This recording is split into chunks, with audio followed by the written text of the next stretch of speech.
All right, so we've got some pretty big, important updates here on the developing Andrew Cuomo nursing home corruption scandal combined with sexual harassment and sexual assault scandals. He's been accused by upwards of like 6, 7 women, I think it is now, ranging from, inappropriate comments all the way up to literally groping a woman inside the governor's mansion in his residence.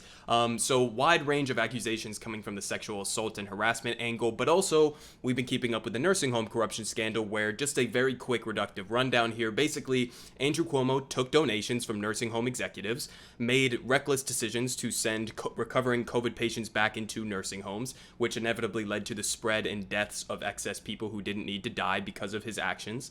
And then on top of that, there was a widespread cover-up from his administration to hide the damages that were caused by his nursing home mishandling in New York City. And then on top of the cover-up, he tried to implement a corporate liability shield to protect those executives who gave him campaign donations for exposing people to those unsafe conditions. So massively corrupt situation with the nursing home scandal alone. And before we even knew about some of these sexual assault and harassment claims, I and others, including like Assemblyman Ron Kim, who was leading the charge on the nursing home corruption story, were calling for his resignation. That I think either one of these, the sexual assault / harassment or the nursing home standalone, would be reason enough for somebody to resign from office. But Andrew Cuomo is refusing to. He did a press conference the first time where he was really addressing it directly in this way, and he basically said, like, I'm not going to bow down to cancel culture. It was a bizarre interview where he was basically just deflecting and using bullshit talking points to say, like, well, this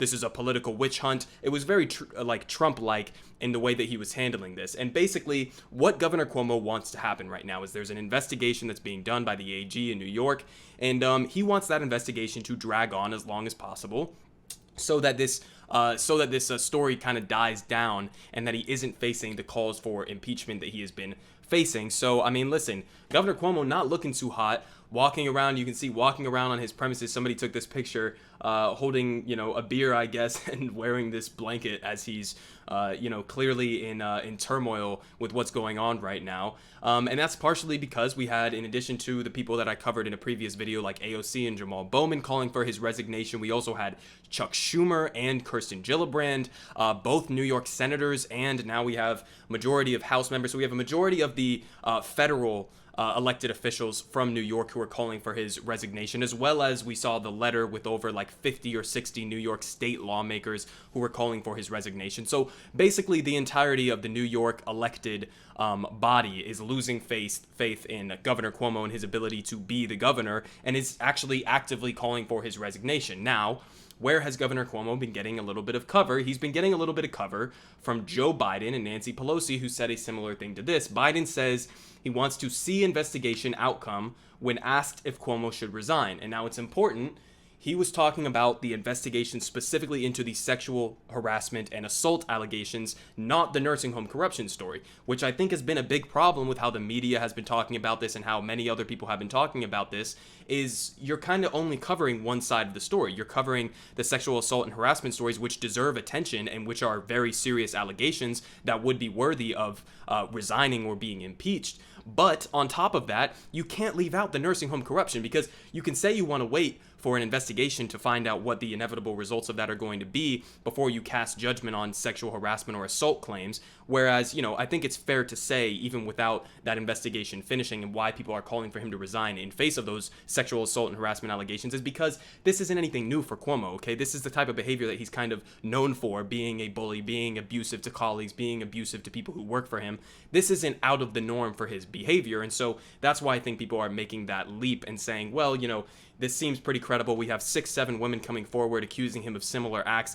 This seems like it's a credible story. But I could even understand if you were saying, okay, I really, really want to just wait for the results of the investigation to come out. But again, that is completely ignoring the nursing home corruption scandal, which is almost worse because you had verifiably people die in New York City. Elderly seniors died in New York City because of Cuomo's reckless corruption.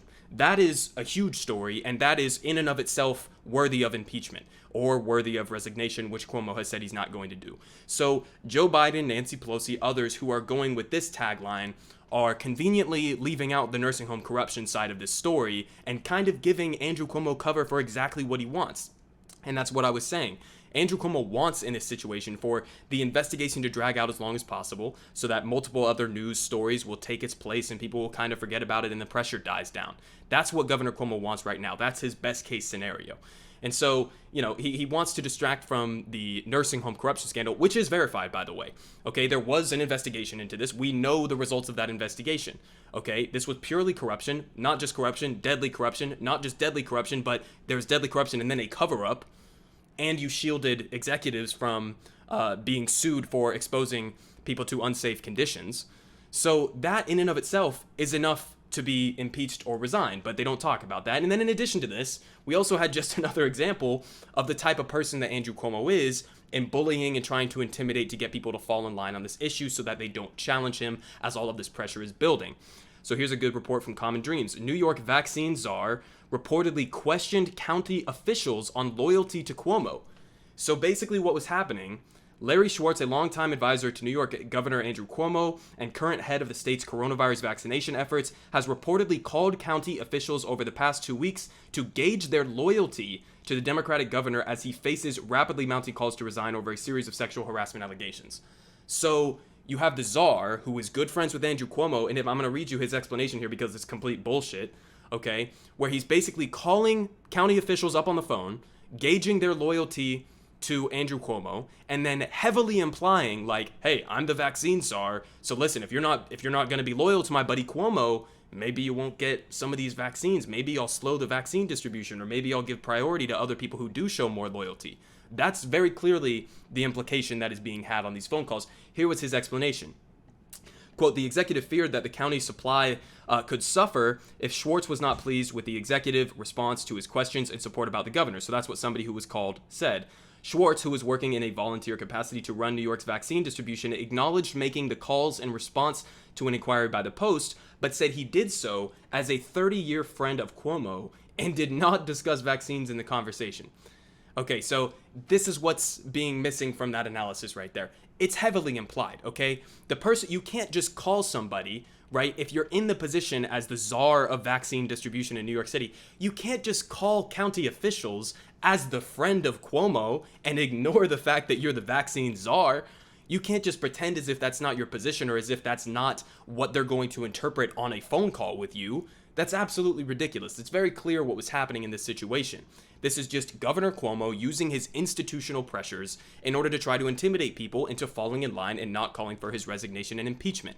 Okay, so this is all part of this same developing story that is continuing on, and I wanted to bring it up again because these developments are important with the two senators now joining in the chorus to call for his resignation. But again, he's not going to resign. He's indicated, he said it repeatedly, he's not going to resign. It's very unlikely that he will. But after that, there needs to continue to be this pressure for impeachment or other avenues that can be taken in order to get him out of office. And again, this isn't just about the sexual assault, harassment, and assault allegations, okay? This is also primarily maybe about the nursing home corruption scandal, which in and of itself, either the sexual harassment and assault allegations or the nursing home corruption scandal is worthy of resigning or being impeached. So that's what needs to happen. Let's not take our eyes off the ball. Let's not let this die down. This story cannot die down because that's exactly what Cuomo wants. So we have to keep up the maximum pressure campaign and make sure that these officials hold him responsible